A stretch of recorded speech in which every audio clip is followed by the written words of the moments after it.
Back on Get Up, and the game is called What's on the Line, looking ahead to the games this weekend. Dominique, what is on the line for Jalen Hurts? Yeah, I think Jalen Hurts being elevated to that next level of quarterback in the conversation with some of the greats in the league. He's had back-to-back good seasons. Well, actually, this season was great. He's gotten a playoff win under his belt. He's hitting all those benchmarks. The next one, and it's not fair because it's a team kind of mark that he has to reach, but still, we hang all this on the quarterback. The next one is to win this big game, the biggest of the season so far and the biggest of his career. He's going up against Brock Purdy. So, Mike T, what is on the line for the San Francisco quarterback? Solidifying the starting job for 2023. We don't have to worry about Jimmy G. We don't have to worry about Trey Lance's health. Just go play good football.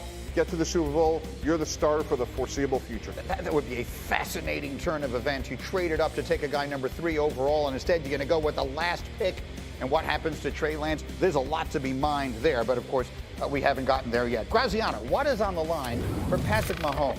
Well, it's legacy and bragging rights stuff, right? Everybody knows how great Mahomes is, but if he loses to Joe Burrow and the Bengals for the 4th time in 13 months, and the 2nd time at home in the AFC Championship game, he's going to have to face questions about whether Burrow and the Bengals have passed him and the Chiefs as the kings of the AFC, and quite frankly, it's going to be hard for him to have an answer to that. And then going up against Burrow, Swagoo, how about him? What is at stake? What is on the line for Joe Burrow? If he does this, he becomes the guy, which I don't believe he is now. And this is a little bit obscure because of the ankle with Patrick Mahomes. You would love to see both of them at 100% operating how they operate. But Joe Burrow has now went on the road and beat Josh Allen, who we had as the guy, and Patrick Mahomes last year in order to get to a Super Bowl.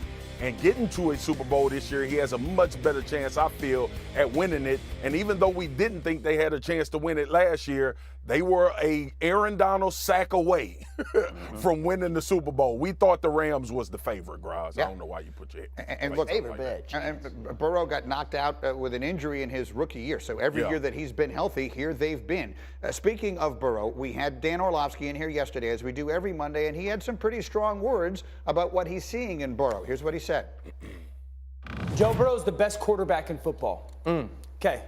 Now, let me be very clear with what I'm saying, okay? Chiefs fans. Patrick Mahomes, best player. He's the most talented player in the NFL, and he's the most dynamic weapon. Joe Burrow's the best quarterback in football. When it comes to quarterbacking, when it comes to understanding play calls, when it comes to understanding what you have to do with the football, when it comes to understanding what the defense is, when it comes to understanding pocket manipulation, when it comes to timing and rhythm and accuracy and ball play, Joe Burrow's the best. He's the standard right now.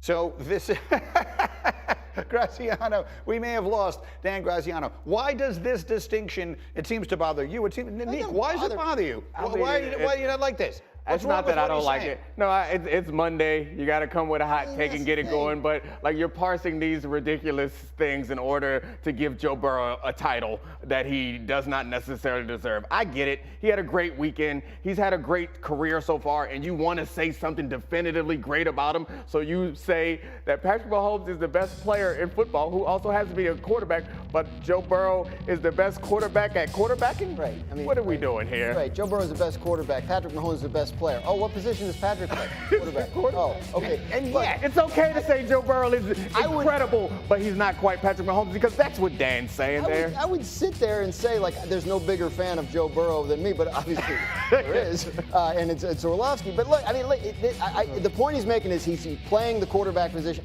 He's absolutely right. The guy is absolutely dominating. He's doing everything. Patrick Mahomes is the best player I've ever seen.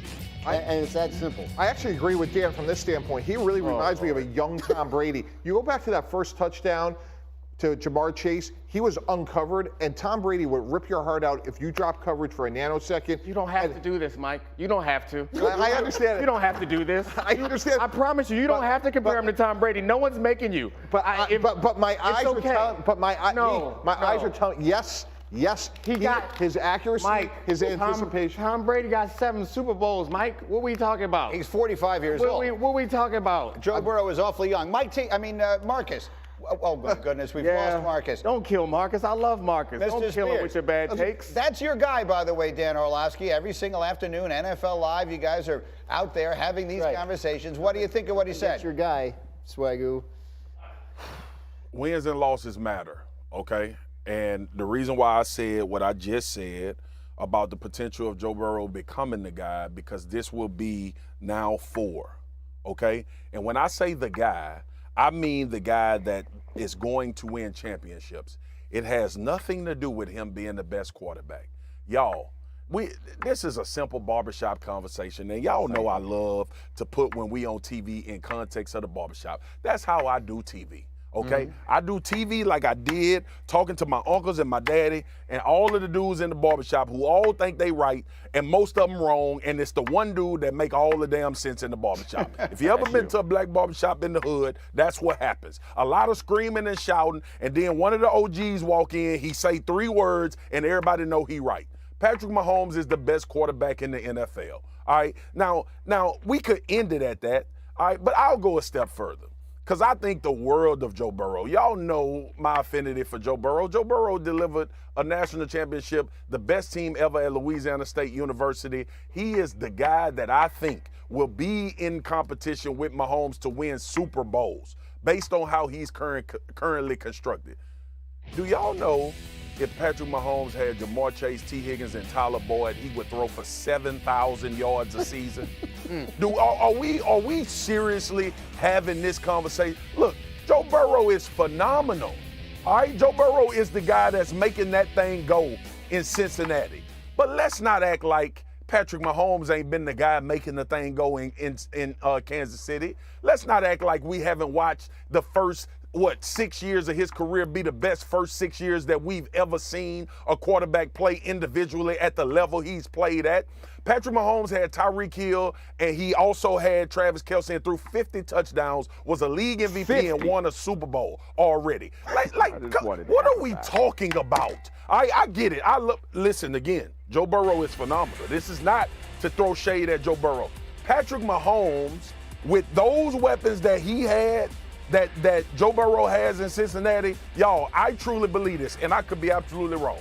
I believe if Patrick Mahomes had those guys that Joe Burrow is afforded to be able to throw the football to, he would throw for 7,000 yards in the season. I do believe that. Okay, so I get it, and I understand it, and it's a great conversation to have, and Joe Burrow deserves a lot of credit for going on the road and beating these guys because we compare quarterbacks even though they playing the defenses. Yeah. Patrick Mahomes, the best quarterback in the NFL. The only thing I'll say is Joe Burrow arrived at the most woebegone franchise in the sport, and almost immediately we've decided they're unfairly good. Like, he's got so much help around him that if other people were in that situation, they would succeed. Joe Burrow has completely changed an entire NFL franchise. I'm not suggesting he's a better player than Patrick Mahomes, but I fully understand. I fully think it's a conversation that is worth having. In the meantime, as we continue, does Jerry Jones need to make a dramatic move to shake things up in Dallas? Should he consider a huge coaching change? We'll talk about that as we continue. And here we go with Sneaky Hembo for Graziano, who is different tone. Today it could become zero socks giving. Yes. We have special socks. We do have special socks. They're a gift.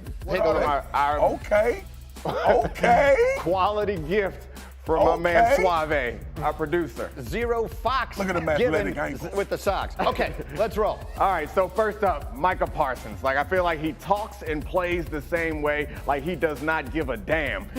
In the play that we all appreciated this weekend, that we all saw over and over again, it's not the pressure, it's the power. That is a large man. Micah Parsons is also a large man, but not as big as McGlinchey. Look at that. Oh. That is incredible. Reggie White hump move. In case you guys, you don't see this in the NFL anymore. I don't know if it's because O linemen are bigger or D linemen are not as strong, but Micah Parsons, let's not forget, he was an off-the-ball linebacker at one point, and now he is turning people laterally. Next, Zeke. My next play is Zeke. It's from the same game. I'm not sure if Zeke gave zero foxes or if it was that coaching staff that did not care about Zeke. Why are we playing flag football, putting Zeke as no? Don't. And then, oh gosh, this was an unfortunate but appropriate way to end the game.